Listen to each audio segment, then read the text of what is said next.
All right, well, first of all, thank you so much for coming tonight. I'm very pleased and happy to see so many lovely faces. I really appreciate the support. So, where do we begin? Why are we here? We're here not just to chase the fountain of youth, but we're here, I think some of us, as we get older, we realize that health is wealth. And without our health, wealth doesn't mean much. And if you look at the numbers, I think Tatum once pointed out that by 2030, women might control more than 50% of the wealth in the world. So we have to think about, wealth preservation and also health preservation.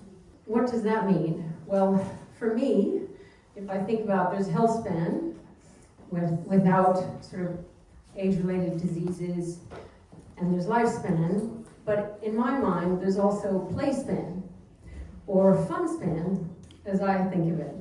And that's when you feel in control of your hormones, you feel vibrant, you're full of energy and vitality, and you feel you could conquer the world and have twins in your 50s. For me, it's all about prolonging your play span. And how do we achieve that? Well, historically, women have always been overlooked by scientific studies. They don't teach this stuff in medical school, and healthcare has neglected us, and we need to make some changes. And I believe together we can be impactful. Women need to be treated differently.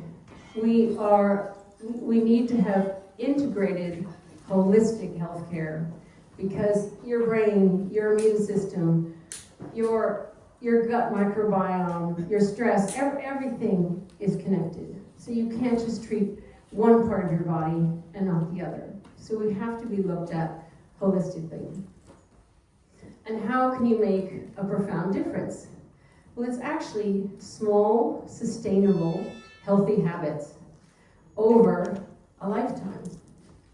And I guess I'm proof that this actually works, because I have managed to reverse my biological age more than Brian Johnson and more than Dave Asprey. And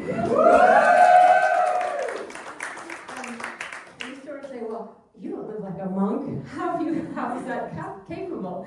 How have you done that? And I think it's because I didn't wait until I had a health crisis in my 30s or whatever age. I started 30 years ago. I had red light therapy. I was an athlete, so I was, cold hot therapy, and I just started my research because I had PCOS. And if you look at it, there's a huge percentage of Olympic athletes that have PCOS, and that can lead to health issues. And also, if you look at athletes, they tend to have a much higher biological age than chronological age, which is interesting. And you think, why? Because of the chronic inflammation, the constant stress that you put on your body.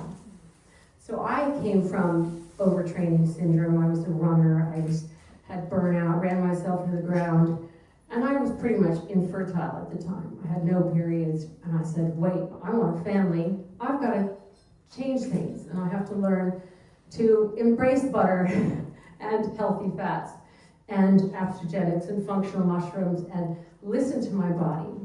And that's what a biohacker does. It's all about self-experimentation and learning about your body. So it's so important to take that step, to get the control back, to get your hormones tested, to look if you have allergies, to look if you have digestive issues, what your stress issues or your sleep, because everything is connected. And once I learned about my body, I have O negative blood, I have this, that, and the other, I actually have gluten, lactose, whatever, and then eventually I raised a big, beautiful family. So it's never too late to start. And I think if we all spread the education and spread the knowledge and the tools and the strategies that biohackers use and other people in the longevity field, then you can achieve it too. And it's all about your place then. So tonight, I have two beautiful ladies with me, and they're very accomplished. I have Dr. Liza Osagie here. She has done many years of groundbreaking research on cells and cellular aging. And she's also the founder of SOLAS, which is, I would say, personalized preventive healthcare. And I also have Nicolina Lauk, who is the founder of GlycanAge test.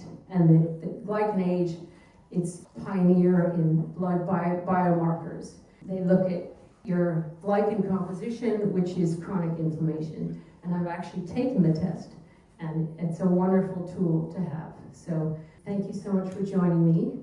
I'll start with you. If you could please tell us a little bit about the GlycanAge test, and also perhaps about a case study or how it can be useful for some of these lovely ladies. Yeah, absolutely. So it came from my father's research. He's a glycobiologist, and he was obsessed with this for 30 years. He started in his 20s. And then 15 years ago, I was 19, and he told me he can measure aging on a molecular level. And at that point, at 19, you don't really care about aging. But over the last decade, he was convincing me that really this is how we should do healthcare in the future. That if we treat aging on a molecular level, then we can transform our healthcare in a way that we delay disease and our mortality risk as a whole, versus wait for a certain thing to break and then treat it individually. And all of it, this is based on the aging immune system, or something called inflammation, this accumulation of damage that we acquire for life, based on how we live, based partially on our genetics, based on our epigenetics. So everything from when we were in our mother's womb to today, all of it impacts our glycan composition. And then it's also highly changeable. It's something that we've shown that both with lifestyle interventions and some therapies, you can really radically change. One therapy that we see very strong effect of is estrogen. So estrogen therapy in menopause.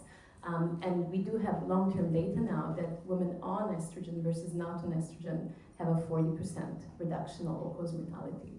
And there's been a lot of false information around estrogen, unfortunately, and it damaged a whole generation of women. And that's something that's being corrected now as we look at it as a longevity therapy. And we need these new evidence to show that something really is moving the needle on our health span and our lifespan. On personal stories, of course, everybody has their own. I have mine, very connected to stress.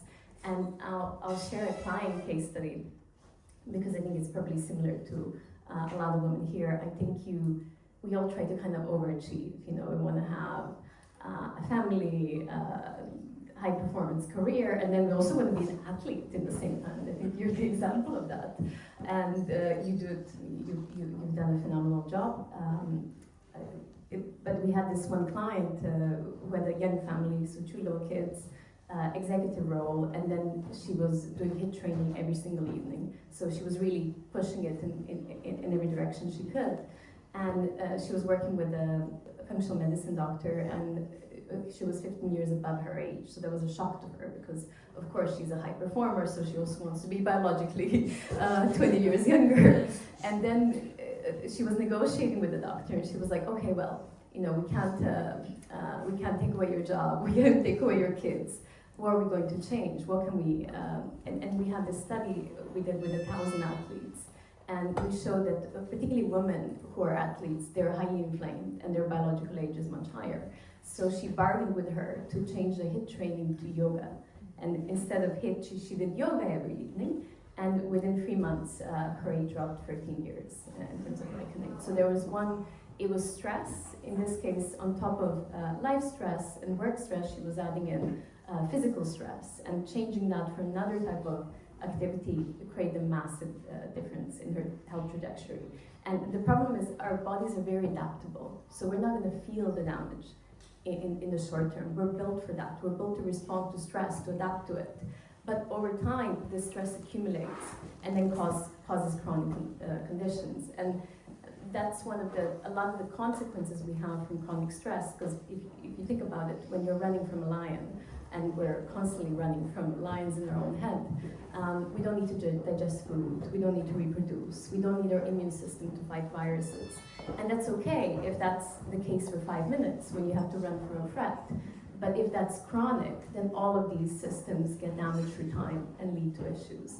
And that's something you're not going to feel until you get across a serious issue. So yeah, that's maybe the story I had, and I leave it to Liza. Yes, thank you. Yes, please tell us a bit about Solus and your journey, and if you could give us an example of how, if you have affected one of your clients has had a profound shift. And thank you for having me this evening. I think so. Background-wise, I was an orthopedic surgeon. I forgot she was a surgeon.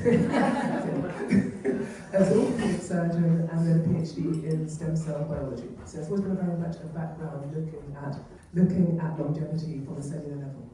So this was started 5 years ago, and the whole concept really was the integration. And actually, I think it's coined very well by a partner of mine that we moved from the biohacking to the bioharmony. And it's really the integration of therapies of your doctors, of your nutritionists, and your personal trainers as well, into creating a roadmap for you for better health, and really elevating your health in every aspect. And doing so here in the UK, but of course across the US and in parts of Europe. The development of the company really has been about that personalised aspect. I think one thing that Laura really touched on really very much embodies that there's so much data out there now, particularly with glycogen and other aspects, which means that every single aspect of your health and wellness can be truly personalised. And from that perspective, the options are endless, the optimization are endless. I think our belief is that it doesn't have to be in inverted commas hardcore. It can be exactly as Laura does it. It can be that you have a triangle where you have the base, which is the things you do every day, the nutrition, the Pilates, the circle, the socialization. Kind of do it 5 days a week. And then have fun on the weekends. So then you enjoy. But the things that you do weekly, so the IV drips, things that you do with the certain medications with supplementation, and then the things that you think about doing monthly or quarterly, obviously stem cells. It's my background, but the exosomes, the peptides. So there's almost that sprinkle of Chanel that you put on top. And the things that you do once a year, so genetic testing, the proper stem cell therapy, if you go elsewhere. And those things really build the triangle for you for better health. And our job and our role at the company is to navigate that for you, wherever you may be, as well as the reactive aspect. And if I think about a member who's really stuck with me, and it always does come back to this concept of these very empowered women who are suffering from burnout. And I know we have men in the audience, so apologies. But from men's perspective, from a societal perspective, you almost just have to be good at work and make your children. Whereas from our perspective, it's work, it's children, it's the partner, it's the friendships, it's maintaining all of that, all while looking maybe human. And so this lady, so she was number 2 at a very large investment bank, which moved from London to Paris over Brexit. And she was commuting back and forth, and her husband kept her children here actually at the lycée. And she eventually developed quite significant thyroid disease. Maybe post-COVID, that's probably another conversation to have, but very significant thyroid disease that led to her being hospitalised. So our role really was really twofold. So my input was obviously the thyroid medication, but also there was some stem cell therapy. And we took her elsewhere, because we can't do it here, we took her elsewhere for the stem cell therapy to really regenerate not just the thyroid perspective, but all every aspect of her body. But really it came down to that complete overhaul. So what Nina was saying about moving from a hip train to the Pilates, by no stretch of the imagination was she going to move her job, but she was going to make small changes that she could implement every single day to improve. Ultimately, she left her husband, which is probably the biggest change. Sorry. Not that exciting, of course, but all the changes that she felt empowered to make. And that really is our job, to give the power back to the individual members when it comes to health and wellness. And I think that her story really sticks in her mind. I think that's wonderful. You touched on some of the sort of extreme, what would be extreme sort of biohacking practices, whether it's, there's the chain, what is it? I think I've tried them all, but peptides, there's the intravenous NAD, there's obviously we know hot and cold therapy, red light therapy. There's so much available now. There's cryotherapy, there's a hyperbaric chamber, I've tried that too. Would you say there's, which ones of these do you think are really perhaps the most effective? Or is it just a combination of all of the above? I do like a combination, I must admit. I think it's very variable to the individual. I suspect many of us here would very much benefit from the hot and cold therapy. It's interesting the first time you do it, admittedly, but actually that change from the ice bath for a couple of minutes, if you can get your head under, to going into the sauna and or infrared sauna is so profound. It's so profound on cell turnover, cell renewal, removing dead cells, so senescent cells, but also that feeling of well-being. You now have locations, so like we based in Marylebone or Arc, which is over in Canary Wharf, where you can do this in a community setting, and it's pretty majestic. You rent the whole area, there's 4 or 5 of your girlfriends, rather than going out for drinks, you're going to... Yeah, forget bars, it's all about the group sauna. Which is truly profound. I think there's areas with regards to blood cleaning, which are very interesting. So plasmapheresis, which is in effect cleaning your blood per se. So for those who really run an inflammatory lifestyle, is really quite interesting to really kickstart you and get you back into a process of disease, I suspect, rather than actually disease. Very interesting, thank you. I also want to ask about supplements. I take, it's funny, I saw the Brian Johnson documentary, and I looked at what he does in a day, and I don't eat the same food every day at all. I love my meals, but I do take most of the supplements that he takes, funnily enough.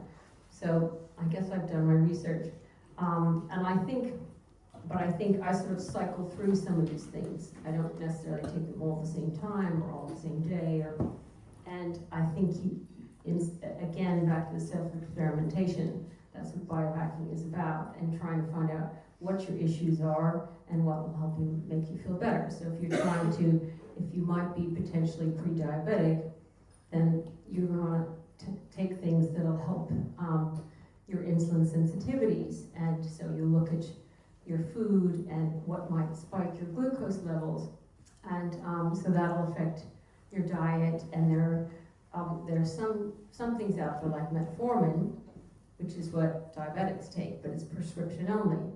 So I had PCOS, which is kind of like diabetes of the ovaries in a way, and I took monoinositol, and then I know other like Dave Sinclair from Harvard, he takes berberine, which I didn't react well with that, but and there's also L-lysine, which is getting more well known now, which can help pre-diabetics as well. So there are various options, but to make a long story short, are there some certain supplements that you believe are tried and tested and are a must-have?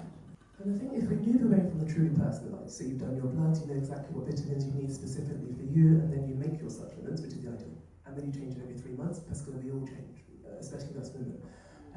Things that I love as an absolute baseline is vitamin D. We suffer in London, so to make it worse, I'm dark skinned, so there's not enough sun to make me a lucky person. So actually a vitamin D supplement for everybody mixed with K2 is ideal. On top of that, I think there's... Say magnesium as well? I'm a lover of magnesium, so... Helps me sleep. Exactly. With a husband and a wretched child, I never sleep on time. So actually the magnesium makes a humongous difference. And it means a move, especially for our clients, away from the benzodiazepines, away from phenobut if required, or away from Zopiclone and Xanax. And actually it's relatively natural, magnesium. And it doesn't get you stopped in the airport, so it makes a big difference in that respect. When it comes to other supplements, there is obviously a move with regards to rapamycin. So rapamycin, metformin, esterol, inositol, as you touched on. Spermidine is a very good one. Exactly. And there's a huge growing amount of data, and that's the exciting part. It's not just experimental, and we don't know what's going to happen. There's a growing It's mostly with mice at this point. Yes. Exactly. But hopefully, within a certain number of years, these studies show that you can delay menopause by 5 years, you can live 5 years longer, and the potential is just extraordinary. So hopefully it'll move from mice to men at some point. Completely true. And I think you touched on peptides. So there's a definite discussion in regards to the peptide everybody loves, which is BPC 157. So I take it now. so everything from a skin perspective to longevity to senescent cells to particularly the gut microbiome's perspective and inflammation is very, very interesting. Whether we're allowed to prescribe it as a doctor. In the UK, it's another matter. But Actually, they don't have it here, do they? they won't. Yes, indeed. We should talk less about that. But no, it's a significant impact. But as Nina said, there's definitely research going on. So you're doing research in Northwestern, which is making a huge difference. Yes, I would love to hear more. So of course it's in our interest to research all of these drugs and compounds and see what actually, because this is like a surrogate biomarker for an endpoint, which would be a reduction in mortality and morbidity, because we can't wait 50 years to see if a supplement or a drug actually works on the human lifespan. And we've done a number of these, and maybe I'll start with drugs. So the one that we really see predictable effects in every single trial in majority of patients, not all, but majority of patients, is HRT. Hormone replacement. So we can see women age on average about a decade, perimenopause to menopause. As you lose estrogen, chronic inflammation goes up, and that's also what explains all the symptoms. And women's risk of disease and mortality dramatically increases post-menopause. So we know it is a natural event, but it's also your biggest impact on your health throughout life. And we see that this 10 years that you gain on average in menopause can be completely reversed with HRT, especially if it started early and if it's personalized. And we have long-term data showing that it will improve outcomes. So that's to start in perimenopause, right? Early in menopause. So if started early in menopause, around menopause, perimenopause, menopause, it's a dramatic 40% decreased risk of mortality. So we have validated longevity drugs, which have been in use for 50, 60 years, and we have the long-term data for that.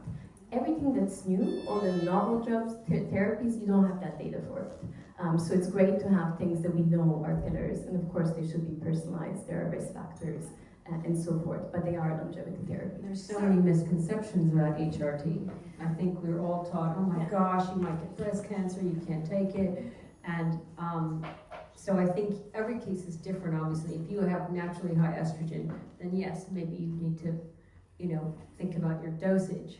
You have to look at the studies that show that, a synthetic progesterone can actually, as you said, can lead to more issues than estrogen. So we have to get rid of all these old misconceptions about HRT. But you have to experiment and find out what works for you and what levels work for you, and what a patch or a gel might work for one person, but it might not work for you. So. A big factor is personalization, but science takes time. It takes a very, very long time. It took us 30 years to get to where we are in terms of glycans. For HRT, now you have the data. 20 years ago when the WHI came out, you didn't have long-term data. And it wasn't prescribed, it was prescribed 10 years post-menopause on average, so it wasn't the right time to start it as well. And the study went to the press before it was actually published. So it was exaggerated, and they went out and said that HRT causes breast cancer. And 20 years ago, 40% of women with HRT, today are only 4%, although we know the long-term effects. So it was fake news in a way. Later, when they looked at the data, women on estrogen who got breast cancer were more likely to survive than the women that were not. So there's a lot of, we just had to wait until that proves out with time. And of course, that's a very old and cheap type of synthetic HRT that was used in the WHI, which is not really in practice today. We use body identical, it's patches, and so forth. So science takes a very long time. We looked at metformin as well in placebo-controlled trials, because that's the criteria to see if something actually works or doesn't. And we saw 10% of people see a reduction in glycan age if they're healthy and overweight. Then we did a study in diabetics on metformin, and we see about 50% of people improve their glycan age. So every drug should be personalized. There is no one size fits all. About 50 to 70% of drugs that you're prescribed will not work for you. You have to try it, see if you respond to it, try another drug. That's how we do medicine today. We don't know in advance if something actually works for you or not, and everything needs to be personalized. But now we know that if you're predisposed to diabetes, or if you are diabetic, you will benefit from metformin, but it's not everyone. GLP-1s, the weight loss drugs, we see response. I was just going to say, there's no magic pill, and there are consequences to a lot of these things, whether it's anyway, I'm saying some of the new weight loss drugs, obviously they have huge immediate results, but that can also lead to loss of skeletal muscle, which is one of the foundations of longevity. And so there are consequences to some of these things if you try to take a shortcut. In my mind, there is no real shortcut, and you have to know the basics first, and that's, obviously nutrient-dense foods, and it's movement and exercise and a balance of movement, and it's focusing on quality sleep, and it's focusing on stress management, and it's also your mindset. You have to, if you want to you have to say, yes, I'm a biohacker, and I'm training, and it's about progress. It's not about perfection, but making those incremental steps and you can start slowly, because some people are like, there's just too much information out there. So you can start slowly and just make a goal for yourself, whether it's one change a week, whatever. It's just the small, consistent, healthy habits, and over a long period of time, it can really have a profound effect, like intermittent fasting and some of these other things. But then again, you have to realize, okay, but depending on your hormones, intermittent fasting might not be good for everyone.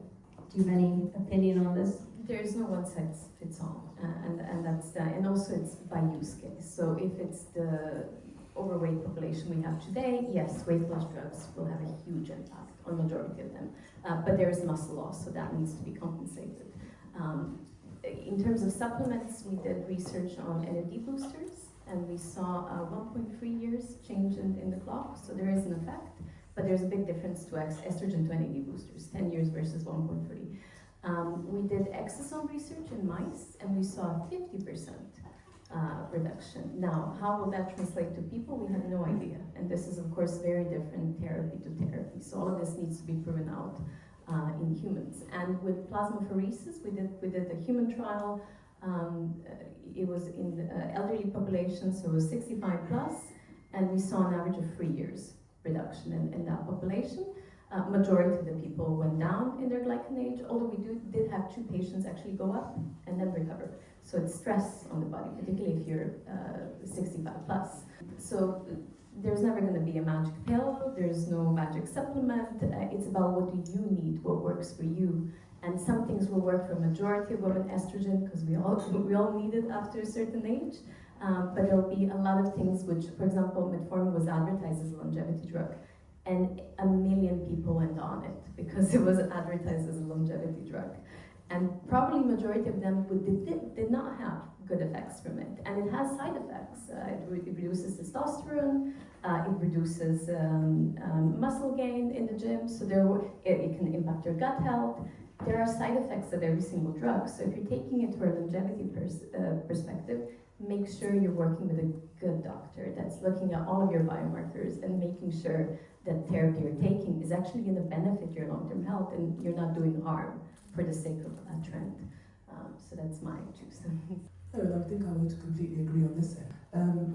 Everyone's invariably interested in the Manjaro concepts because invariably summer's coming, so there's that aspect as well, but there's obviously the big story with regards to microdosing and how it can theoretically improve your longevity or health span.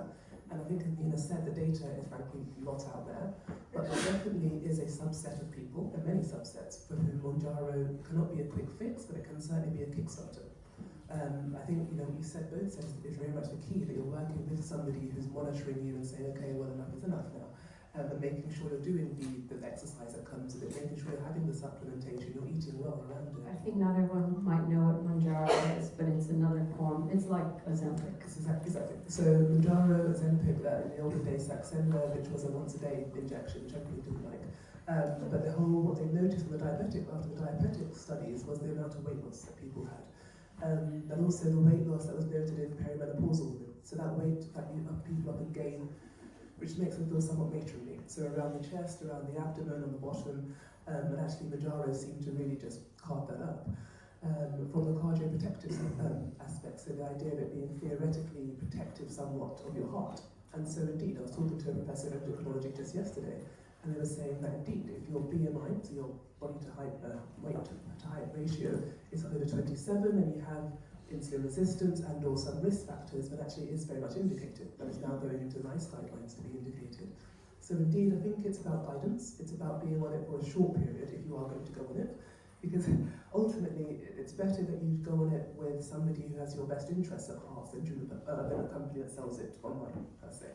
And so, and from that perspective, there's no guidance, and there's no time, there's no tapering off, there's no monitoring you properly, looking at your muscle mass, not just what your weight is doing. I was just going to say, just the point that skeletal muscle is so important in your longevity journey and maintaining that muscle and lifting weights and making sure you do get adequate protein and all these things are really vital and you can't underestimate it. So, so if you do go on any of these drugs, just make sure you do it, with caution. And as I said before, the female body is very complicated. That's probably why we're neglected from so many studies. And you have to remember that your gut and your mindset and everything is contributes to your overall vitality. And as Nicolina was saying, we were talking about how there's a certain percent that is genetic and a certain percent, and the majority is lifestyle, actually, probably 75% or whatever is your lifestyle. But it's not just your lifestyle now, we're talking about your life story. That's the way I think of it, it's your life story. So if you grew up, even your socioeconomic background, if you had depression, if you had an alcohol issue, if you had obesity, if you had, all of that will contribute to your well-being now.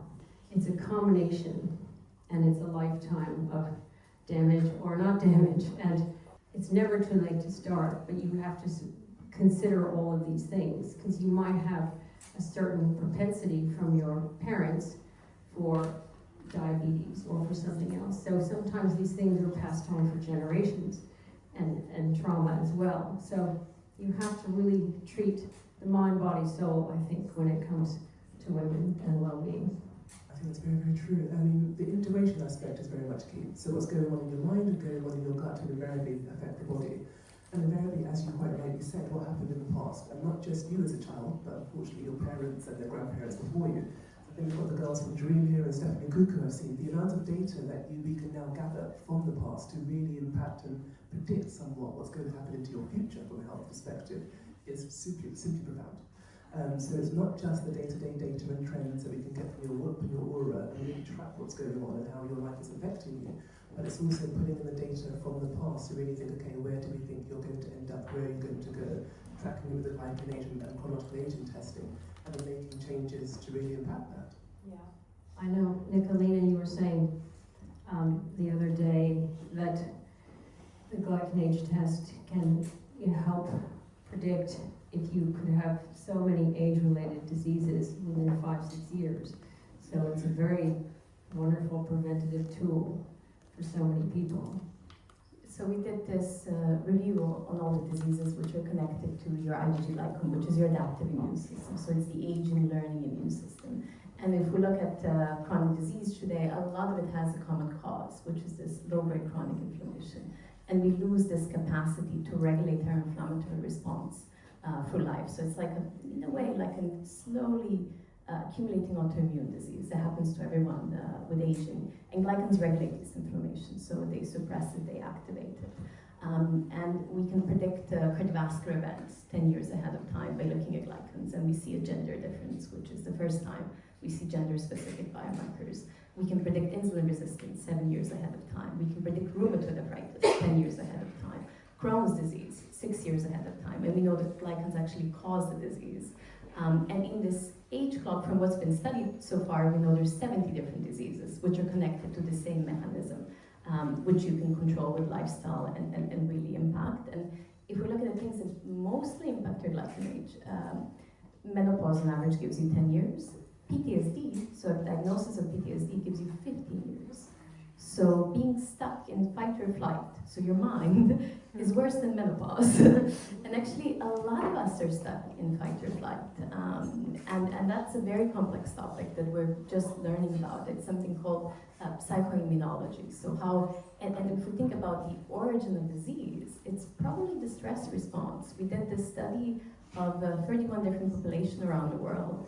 And the biggest correlation for life expectancy was the development index of a country. And then we did immigrants, British immigrants, and in this first generation, they looked like the origin country, so British Caribbean, British Indian. In the second generation, their immune system started to look more like white British. So changing your environment had a huge impact. But if we look at what's happening in developing countries, you're stuck in survival. We're all trying to survive, which is less parasympathetic versus sympathetic nervous system when you're like panic attacks and yeah, awful. But yes, over many years, that chronic inflammation is a real killer. Stress is probably the number one between, I'd say menopause-related issues and stress-related issues. Those are the two killers in terms of your vitality. So if you look at the men of sort of a low drop in testosterone, and women kind of go like this and then are protected for a while, and then boom, as soon as they lose their hormones, they go straight up, and then we tend to live longer but in worse health because of these hormone-related and age-related diseases. So I think the goal is to take control back and understand your body and try and manage your hormones as best you can at every stage in life. And if you can, there's a new study that shows if you can delay menopause and delay childbirth, more than 5 times more likely to live to 100 because I've had children late in life and because I've had a late menopause. That is going to add years to my life. And because also there's a new study that shows that every child you give birth to, those fetal cells, which is up to 6% floating DNA, stay in the mother's body for up to 27 years. And they have sort of healing properties where they can actually help your organs. But anyway, I thought that was interesting. So I certainly have a lot of fetal cells in me at this time. So, but there's so much more research now about all of this stuff, and there's so many tools and strategies at our fingertips, and it's just we have to. I think we have to. I remember I've done some charity work in things like Africa and war-torn areas, and if you give a microloan to a woman, she makes good on the loan, but she changes the village, and she can change the world. And I think if we all get together and share the knowledge, that knowledge is power, and then we can be impactful and make a profound difference, hopefully in the healthcare system in years to come. Yeah, I mean, I will completely agree in that respect with regards to that kind of impact that we can have. And then we talk a lot about the different medications and supplements we can take, but there's something to be said for just that moment of still. And I was talking to somebody earlier today about changing your environment and that idea about getting out and that grounding concept, really. The amount of impact it has to get out of London, to get out of central London, to go into the country, to get your feet, put your feet on the ground. Put your feet on the ground. Get your 20 minutes of sunshine. And it's difficult here, but indeed, if you can, it makes a humongous difference. And we spoke about the things that you can do every day. And actually, that is very, very profound. Everybody invariably feels better after holiday. You have been in the sun, you've been in the sea, you've been in the forest, you've been in the ski. And I think those things make such a profound difference to all of us that we can't forget them. We can do all the extra things on top, we can biohack, we can bioharmonize, but as long as we continue to do those small, subtle things, and do them in company as well, there's so much power to things like this. When you're meeting people, you're having that fellowship with other women particularly. And it's interesting too if you look at some of the, what's Dan Butler, who talks about the blue zones and how much meaningful connections can prolong your life. And I thought that was quite astounding. So it's not just the nutrient-dense foods, and they actually, he said something that most of them drink a bit of red wine as well. But it's about balance in life, and it's about being in nature, and it's about having those meaningful connections and having a social life and someone to share the journey with. And I thought that was quite interesting. So a lot of it is your environment and your support group, and that's why I think it's so important for women in particular. Indeed, and I think I will never not advocate for red wine, to be quite frank. But indeed, it's a balance. Exactly. So it's a balance. I mean, I think to The resveratrol in it. And so my husband, we met me post PhD, and I was probably at that time much more stringent. So indeed, was also previously an athlete and a model in the olden days, and so much more stringent about what I ate, what I did, how I lived. And his typically South of France way taught me a different way, which was that actually you do have to enjoy the day, quite frankly. And you hit the nail on the head. And life is too short. It's too short. So everyone speaks about lifespan, health span, longevity. What you said about fun span, I've never heard before, but it's the name of the game. I'll find that. Definitely. And I think having that balance is very, very key. I don't know if there's been any studies in with regards to that kind of community grounding, social interaction and intimacy, and how that may affect glycans and aging. Yes, we love libido. So I wish there was actually. So we do have data from our users that on average they have the best results post-summer. So there's something about holidays that's definitely true. And then what would happen to us as we do like a nutrition study or like I remember this pilot study we did with 30 nutritionists on a diet, their own protocol, very well followed. And I saw two of them increase almost 10 years. And because it was a pilot, I could email them and say, what happened? And both of them came back and said, I just went through divorce. And they were not married to each other. They were two separate cases. So I think that's the thing we need to research. I mean, that's the thing I would see in my results. It's like decade shift, decade down. And I think this, it's not something we understand, but back to psychoimmunology, this emotional stress that we have, that can be from a relationship, and that could be there's a new study that your gut actually feels your emotions. It is proven. It was a Harvard study, but I found that fascinating. Well, the longest study is the Harvard study looking at the Harvard longevity study, 80 years. They looked at what was the number one factor for longevity, and they found quality relationships. And we did do blue zone studies, and we see that Americans are much younger, and we don't know why, because they do have relatively regular habits. They would drink wine, they would not even eat the best food, maybe have a few interesting ingredients, but maybe that key factor there is the healthy relationships, connection, something that is very hard to research, because how do you quantify it? But yeah. And it's funny, I was thinking that coincidentally about a client that we had. So we use a portal in the company. So the portal tracks into your work and into your aura.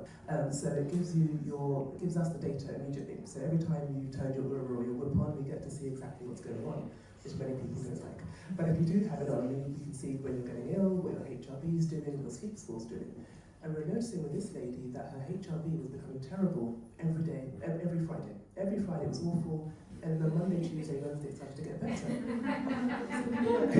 I brought her in, I thought she was going to tell me something terrible, that her husband was a demon, but actually it was when the nanny left. So the nanny left, and she had the children. I know that feeling. It was quite profound, just the effect it had every weekend with her children. I think my stress goes up over the holiday, because I never have health. Interesting. All right, well, I just wanted to open it up for any questions. If anyone would like us to discuss anything? What do you see, what do you find in, you talked about the data a lot and the data that is available these days. And of course there are many, many use cases. What do you think will make the biggest leap from your standpoint? Which areas of longevity research and how AI will help in your opinion? So we need AI to understand all the huge data sets, especially with multiomics. We have already been in these studies. It's an incredibly big challenge. So it's not something I can tell you it's going to be ready in the next couple of years. But I think the thing that we're most excited about AI is, you have to spend a lot of time reading research papers to educate yourself. And physicians are very, very busy. So doctors they do continuous education every year, but their capacity is very limited already with their workload.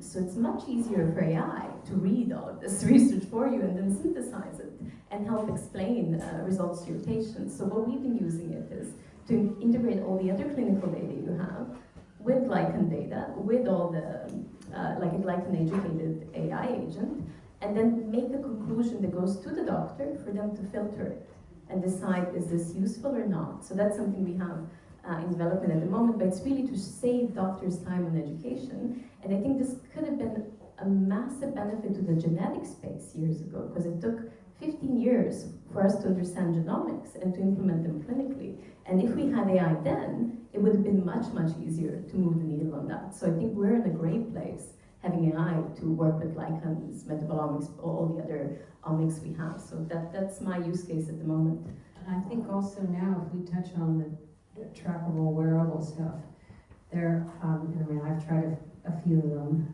as I'm sure many of you, some of you have, and now it seems like there's so many coming out. You can track your unborn baby's heartbeat. You can track your drop in estrogen. You can track your, not just your HRV and your glucose levels, and it's getting, even Ancora now have earrings that can track your cycle. So there's a lot of all this that is can make a huge difference to gather this data, because it will be phenomenal. I do think you have to know the basics first, so you don't misinterpret, and you know how to understand these algorithms to actually get the most benefit from them. I'm not the most knowledgeable on all this stuff. I know Beleza over there is very knowledgeable about this. So if anyone has any questions, you can ask her, or do you want to say anything about trackable wearables? I think maybe just like a comment on that. I think we've been talking a lot about psychological aspect and emotional health, and I think, although I lead a company myself where we analyze data and how that relates to how you're feeling and how you can improve your health, I do think that with all the wearables and data coming out, instead of us being dependent on the data and just relying on data, I see that data is a good way to actually connect to yourself and really not lose touch with how do you actually feel. And if my numbers are going off the roof, how do I actually feel? And can I get this information also from my body and connecting to your intuition and how you feel, so that we have a bi-directional feedback loop and are not just depending on the data to live our best lives. Thank you. Because then you become aware, and then you can make the actionable steps. But it starts with the awareness. Do you want to anything about AI? I would completely add to the same. So I think what we've found is looking at the data from the wearables, but it wasn't the one-off HRV or the one-off sleep score, the one-off estrogen level. It was really that trend analysis. But what Beleza was saying is exactly that from our perspective, we let you have it for 3 months. So we give you a whoop, we give you a lower, and connect you to the portal for 3 months. Because in that time, it's really about that connection. It's about not waking up, and people used to wake up and check Instagram, whereas now they wake up and check their HRV or sleep score, which is great, because I wanted you to tell me that you had a good night's sleep because you felt that you could have a good night's sleep. And so that's very much the way that we look at that. But to go back to the AI specific question, that trend analysis piece is really key. So that it's not a doctor or a team of doctors looking around at your individual numbers, but actually the AI can do that piece of work for you, and then it really spots those small minutiae of problems before they become bigger ones, which is ideal. That's fantastic. Thank you. Any other questions? Yeah? I have a couple questions that are separate, but for you. The cold plunge to heat cycle, is there a formula to going cold to warm? I've heard such different viewpoints, and how long should you go in the cold, and how frequently, and whatnot. Well, Tatum, the challenge is how long can you take it? I mean, if you can, everyone is different, this is true. If you can get your head under the water, which is punchy because the stuff is cold, and do it for a couple of minutes before going into the heat, it's ideal. I guess the main key, is the differential. So how cold is cold and how warm is warm, and that bigger differential is what you really want. And also doing it quite frequently. So not necessarily every day, I think many many athletes would do it every day from a Dom's perspective. There's actually a new study, or that I heard, that if you're very fit and you do it more than 3 times a week, it's actually detrimental because it's too much stress on the body. Whereas if you're not so fit, then you can do it more than 3 times a week. So again, it's knowing your body and not pushing it too much to the extremes.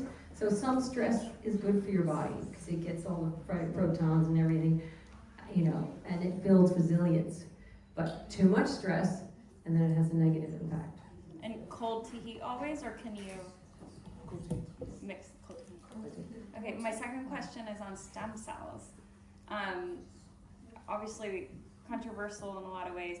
Why? And is it an ethical, religious thing that is being played in the regulation of it? And obviously from a clinical perspective, it seems validated. And I think it's tricky. So my PhD was 20 years ago now. So the problem is multiple. There's not a huge amount from a longevity perspective and longitudinal in long-term data. So I can tell you that I can responsibly think for the next 10 to 15 years, if I go down stem cells for your knee or for your fracture, what might happen, because we have some data on that. Can I tell you what will happen in 20, 30 years to those cells from a possible dysplastic, or turning into a different type of cell, cancerous cells in effect, or anything in that respect? If you take them from a longevity perspective in 20 or 30 years, I don't think we do have that data. So yes, there are many people that may have a religious opposition, because indeed, in theory, the younger the cell, the better, and so you get it from the fetus. But I think the problem is with regards to how long that data is that we have. I mean, stem cells can be mischief. So ultimately, you're getting a cell which theoretically can turn into anything, theoretically. And so you can treat it in any particular way to drive it down any particular path. But also how sterile these cells are also becomes a problem. So obviously we're not allowed to do them for multiple applications here in the UK, and in the US it's the same. So many people go to Costa Rica, to Panama, to Mexico, to Bali, to Nassau is a big one. To Nassau, to Sweden now. And Sweden's interesting, but the way that the sterility of them, the concentration, the passage, i.e. how old the stem cells are all up for variation, and therefore can really impact on how they may or may not work. So did I do the right thing by saving the stem cells in both umbilical cords for my twins? Yeah. Okay. Nice. Definitely. I think to prevent for them as well as they need it, and then maybe down the line if I need it. In theory for you, but definitely for them. Definitely. I mean, and certainly when we counsel other ladies going through childbirth, cord banking is key. It's fundamental, and it's very, very inexpensive now. And majority of private obstetricians will have something towards it. isn't it something that it only works for person, like the baby or gender or whatever? It has to be like a sibling, or is that, I mean, maybe my kids are so old. It was like that. No, so there's definitely, I mean, there's probably a few house episodes on it when people have a baby just to get the cord blood cells to give to their older sibling. Yeah. So that does certainly happen. So it's very true, and I think Stephanie will make correct me on this, but it's very true that if you get it from a baby, your babies, and if they're older and they need it, then actually that's a much better. So it does apply for the actual. Okay. Well, Brian Johnson, obviously, he does everything to the extremes. He'll go to the end of the earth to try some bizarre, whatever he can find, he'll do it for his Don't Die campaign. So I don't do anything extreme. All of this stuff is out there for everyone, and it's well documented. I've just started my research so many years ago, so I started taking everything from mushrooms to DHEA, various things to optimize my fertility. First to optimize my performance as an athlete, then to optimize for my fertility, and now to optimize my longevity. So I've been taking these things for a long time with no adverse side effects. And so, yes, a lot of Brian Johnson's, I don't take the quantities he does, you know what I mean? I'm not doing anything extreme. And now, like NAD, you can have liposomal, you can have it in a capsule, you can have it, I do it sometimes intravenous. If you don't like needles, then don't do it. But there are different formats that you can take some of these supplements as well. But I think, if you could start with the basics, as she was saying, check your D check your magnesium, check your omegas, start with a B, Meta B, it's probably, get the basics down first. And then you can start looking into more of these sort of longevity type supplements that help your cellular turnover. Some things that, there's glutathione, there's different, I mentioned, I just created like a 7-day vitality challenge. It's kind of like a great way to sort of start your biohacking journey. And I talk about some of supplements in that. But you just have to kind of do some research and break it down and then see cycles, see what works for your body. And I think that actually is the key that what works for you, because we have many a member, and we work with a lady called Sandra Kaufman, so she's very big on exercise, very big on supplements in the States. And Tamsin Lewis is one of our partners, loves a good old supplement, as you barely know. And we always battle, and I wish we probably battle together, because there's little evidence that has been animal or human studies that puts all these supplements into one person for 20 years and says what happens. But actually, I think what you were saying is very much the key, that you are listening to what your body is saying. So you take 1, 2, 3, and then you say, okay, well, I've got improvements in this area, I'll continue or I won't. And it is a bit of trial and error. The majority of them are safe, quite frankly, particularly in lower doses. And so it's really understanding your body's response to this, and therefore building a stack, per se, that works particularly for you. But none of it's going to make a difference if you don't have your stress management and you don't have any exercise and you're not sleeping well, or So this is sort of the additional step in your journey. If you were going to start creating your stack of vitamins and supplements, you start taking one, how long do you take that for before thinking it works or doesn't? Most people now, for example, might listen to you guys and be like, okay, there's 5 things that appeal to me. They'll take them. How long do you take? When do you know when not to take the rest? Or which one? Or when to add something? But I think it's because I take, 20, I'll go there. Well, no, I've put my mess on the table, you can help me sort it out. But that's right, I mean, of your 20, so let's say you just started eating supplements and you've got 20 now. And so in reality, you just start reducing one by one and seeing difference in reality. The half-life of how long each of them lasts in the body is very different, and therefore how long it takes to last, to work, sorry. How much do you need to take of each? Because if I go to Holland & Barrett and get it in that dosage, is that really efficient? Because for instance, vitamin D, if you go to Holland & Barrett, get your vitamin D, I think you need to eat it forever before it actually has an impact. So how much of each of these should you take to have a real impact versus the feel-good factor of going to Holland & Barrett? But it's a very simple blood test. So the vitamin D, you do the blood test in 2 hours, if not, you get the results, and you take 4,000 units. And so a test that everyone loves called a NutriVal. So the NutriVal is a blood test and a urine test, and so it looks at your specific body and how much supplements your body needs. So not me, not Laura, but that's just you specifically. And so it'll say you need X amount of 1,000 units of vitamin D, or you need X amount 1,000 units of alpha-lipoic acid. So it's very specific to you. To take that test, you surely need to be on nothing. Ideally, you have 3 to 4 weeks on zero. Correct. What's the name of the Anyway, test? I'm sure for the Q&A we can continue after the panel. Yes. Okay. This was lovely. Thank you so much for joining me, my esteemed guests here, and all of you for joining us. I can't thank you enough, and I hope you've enjoyed this evening and perhaps piqued your interest or you've learned something, and perhaps we can carry on this conversation another time. Thank you so much.